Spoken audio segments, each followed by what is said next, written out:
ช่วงนี้ก็คือเป็นช่วงของเห็ดฟีเวอร์เป็นช่วงเทศกาลเป็นช่วงเทศกาลของเห็ดก็ว่าได้เป็นช่วงซัมเมอร์ที่ประเทศสวีเดนก็เป็นอีกประเทศหนึ่งสำหรับมีชื่อมีเสียงในด้านของคำว่าเห็ดที่นิยมหรือว่าที่แบบราคาแพงก็ว่าได้ก็คือเห็ดเหลืองหรือว่าเห็ดคันตาแลนเป็นเห็ดป่าเป็นเห็ดที่มีชื่อเสียงแล้วก็เป็นเห็ดแบบเขาเรียกอย่างไรบ้านเฮาคนไทยหรือว่ามันก็แล้วแต่ภาษาแล้วแต่ภูมิภาคคือว่าแหละคนไทยในต่างแดนน่ะมักจะเอิ้นว่าเห็ดมันปูด้วยสีหรือว่าด้วยกลิ่นหรือว่าด้วยหลายๆอย่างจ้ะนั่นจะคล้ายๆเห็ดมันปูบ้านเฮามื้อนี้เอาเห็ดคันตาแลนมานำเสนอเป็นเห็ดที่มีราคาแพงราคาสูงก็ว่าได้เนาะเป็นช่วงของเห็ดคันตาแลนหรือว่าเห็ดพวกเนี่ยกำลังขึ้นณตอนนี้แล้วก็จะมีเห็ดอีกกลุ่มหนึ่งซื้อคันตาแลนคือกันแต่ว่ามันเป็นทัดคันตาแลนก็คือมันจะออกเป็นสีดำๆสีคำๆจักหน่อยมันจะเป็นเขาเรียกยังไงรูปทรงเขาจะคล้ายๆกันแต่ว่าสีเขาจะแตกต่างกันมื้อนี้ไปได้เห็ดเหลืองเห็ดมันปูเห็ดคันตาแลนมาก็คือบ่ได้ตั้งใจหรือว่าบ่ได้เจตนาไปเก็บคือแบบสายตา สายตาไปเห็นเอาอีหยังคือเป็นเหลืองๆเพราะว่าแถวเถียงนาอยู่ใกล้ๆเนี่ยอยู่ใกล้ๆป่าใกล้ๆบ้านเนี่ยจะบ่ค่อยมีเห็ดแบบนี้เกิดเนาะก็เลยย่างเข้าไปเบิ่งก็เลยไปเห็นปรากฏว่าก็เห็นอยู่หย่อมหนึ่งมันก็บ่หลายดอกคือมันกระจายไงก็ถือว่าอุ๊ยเ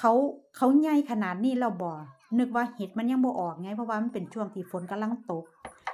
ถ้าสมมุติว่าบางปีเนาะฝนตกปุ๊บแล้วมันก็จะเว้นช่วงฝนมันก็สิมีอากาศร้อนๆจักหน่อยเห็ดพวกนี้ก็จะขึ้นแบบบานสะพรั่งเหลืองอร่ามเต็มป่าประมาณเนี้ยแล้วมันเป็นปีที่แบบปีเนี้ยซัมเมอร์อยู่แถบทางเนี่ยทางภาคเหนือของสวีเดนน่ะจะบ่ค่อยร้อนเป็นซัมเมอร์ที่บ่ค่อยร้อนยายไผเคยเว้าสู่ฟังว่ามันเป็นอีหยังที่บ่ร้อนเลยคือหนาวตลอดซัมเมอร์ตั้งแต่เริ่มซัมเมอร์มานี่คือแต่มีความหนาวสำหรับเฮาที่มาจากเมืองร้อนเฮามีความรู้สึกว่ามันหนาวอยู่ตลอดเวลาบ่ต้องไปเบิ่งอื่นไกลเบิ่งฝรั่งก็ได้ว่าหนาวหรือบ่หนาวคือทุกคนต้องมีเสื้อแจ็กเก็ตเสื้อแขนยาวเสื้อกันหนาวมัดแอวไปตลอดประมาณเนี้ยมีแดดออกแน่เดี๋ยวก็แดดบดแน่อีหยังประมาณนี้เนาะอันนี้เว้าเรื่องเห็ด เว้าเรื่องเห็ดง้อมาเรื่องเห็ดก็คือมันเป็นฤดูกาลที่แบบมันบ่น่าจะออกตอนนี้นะเดี๋ยวให้ฝนทิ้งช่วงเพราะว่าฝนตกมาเป็นเดือนแล้วเดี๋ยวฝนทิ้งช่วงเดี๋ยวมันจังจะโผล่ประมาณเนี้ยปรากฏว่าเนี่ยยังบ่ได้เข้าไปในป่าเห็ดเลยมันยังหลายปานเนี่ยมันยังแบบบานแบบมันบ่แม่นหนุ่มสาวแล้วมันเริ่มถ้าไปซ่ากว่านี้ก็คือเฒ่าแล้วดอกบักใหญ่เลยอิหยังประมาณเนี้ยแล้วก็เป็นจั่งใดล่ะ มันเป็นป่าที่อยู่ในช่วงฝนตกตัวทากตัวมนุษย์ต่างดาวมันหลายไงตัวน้อยตัวใหญ่แบบช่อนชัยอยู่ตามเฮ็ดน่ะมันหลายก็เลยมันเป็นบรรยากาศที่แบบบ่เป็นตาเข้าไปณช่วงนี้นะพูดถึงณช่วงนี้แต่ว่าปรากฏว่าเฮ็ดพวกเนี่ยมันมาออกอยู่แถวใกล้ๆเฮาอยู่จั่งซี้แสดงว่าอยู่ในป่านี่มันต้องหล่นออกมาแล้วล่ะ ความคิดส่วนตัวมันต้องเกสรมาเติมลมปิวมาฮอดพี่แล้วอีหยังประมาณนี้นะคิดไปเองอันนี้ก็คือเป็นเรื่องของเห็ดมันหลายที่ไปเก็บบ่ได้ตั้งใจไปเก็บคือทุกครั้งที่ไปเก็บนี่ไปเก็บเพราะหยังไปเก็บเพราะมันหลายแล้วเฮาสะอ่อนความสะอ่อนหรือว่าความที่แบบมันตื่นตาตื่นใจมันเป็นอีหยังที่จะต้องเก็บแล้วเป็นคนที่กินนะบ่แม่นบ่กินกินคือกันโดยเฉพาะเห็ดคันตะแลนกับทัดคันตะแลนเนี่ยยายไผจะกินอยู่2อย่างนี่แหละไอ้เพิงเห็ดเพิงหลวงเห็ดนั่นเห็ดนี่บ่ค่อยอันนี้ปานใดบ่ค่อยมักปานใดแต่ที่มันหลายไงก็คือคันตะแลนเพราะแต่สมมุติว่าบ่สมมุติแหละคันตะแลนสีเหลืองสดแบบเนี่ยมันเริ่มลดหรือมันเริ่มหายไปมันเริ่มหมดไปมันก็จะมีคันตะแลนโผล่ขึ้นมาอีกเป็นอีหยังที่หลายกว่าคันตะแลนเห็ดเหลืองอีกประมาณเนี่ยมันก็เลยเป็นทำไมต้องแจกปาก มันสะอ่อน ไปเห็นนี่คือแบบ โอ๊ย แต่ณขณะที่เฮาเข้าไปน่ะ มันบ่ได้ เฮาบ่ได้ไปเฮ็ดคอนเทนต์เฮ็ดเนาะมันเป็นช่วงจังหวะที่ว่ามีคนอยู่ในป่ามีคนกำลังตัดไม้มีคนกำลังอันเนี้ยคือเฮาบ่เป็นคนเก่งหรือว่าเฮาบ่ได้เฮ็ดสายคอนเทนต์ของเฮ็ดโดยตรงจะต้องไปถ่ายจะต้องไปลีลาหรือว่าจะต้องไปอิหยังประมาณเนี้ยมันบ่ใช่แบบนั้นไงก็คือถ่ายมาก็ถ่ายรวบๆถ่ายแบบแล่นถ่ายประมาณเนี้ย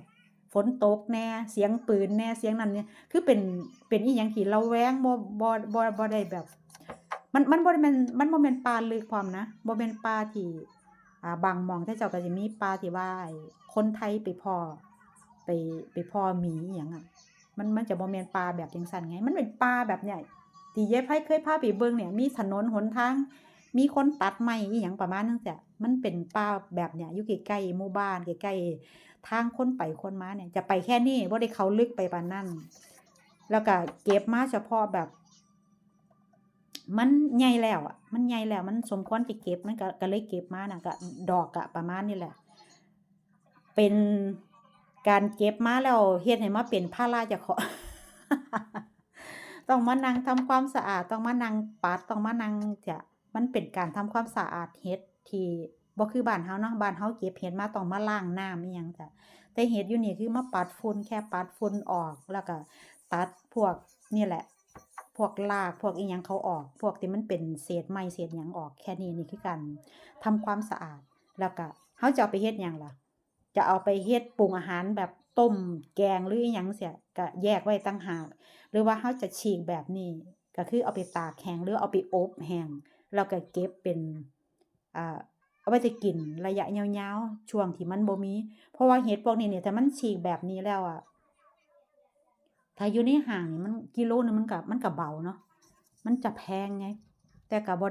ได้ไปแบบสะอื้นสะอ้อนปานนั้นดอกแต่ว่ามีก็มีกินบ่มีก็บ่เป็นหยังจังซี้นะ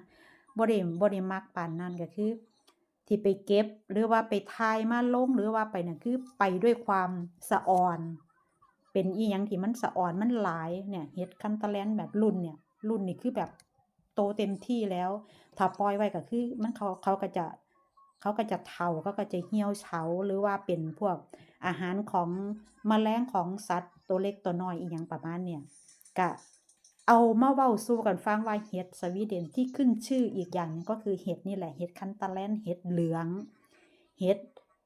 มันปูบ้านเฮานี่แหละส่วนมากเขาก็เอาไปผัดดอกน้อยๆกำลังเป็นหนุ่มเป็นสาวก็ไปผัดใส่เนยกินกับขนมปังเป็นอาหารเช้าอิหยังประมาณนี้บ้านเฮาก็คิดได้ก็คือแกงเนาะ แกงหรือว่าหมกก็ได้อ่ามันเป็นเมนูที่มันจะผุดอยู่ในหัวเฮาอยู่แล้ว แต่ว่าวัตถุดิบหรือว่าอุปกรณ์สำหรับการปรุงอาหารประเภทแกงเฮาบ่มีเฮาก็ทำตามที่เฮาพอมีได้ก็ฉีกตาก